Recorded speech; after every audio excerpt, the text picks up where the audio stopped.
चाय ठीक कैसे करते हैं वो देखेंगे।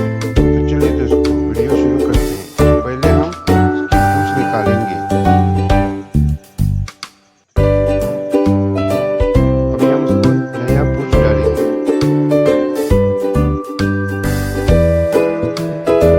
अभी पूंछ डाल के रेडी हुआ है। अभी हम ब्लेड निकालेंगे। उसका ब्लेड का नट खराब हुआ है, वो नया डालेंगे। नट डाल के हुआ है रेडी। अभी हम उसको नया शाफ्ट डालेंगे। शाफ्ट भी खराब हुआ है। अभी हम उसको घिसेंगे, साफ करेंगे।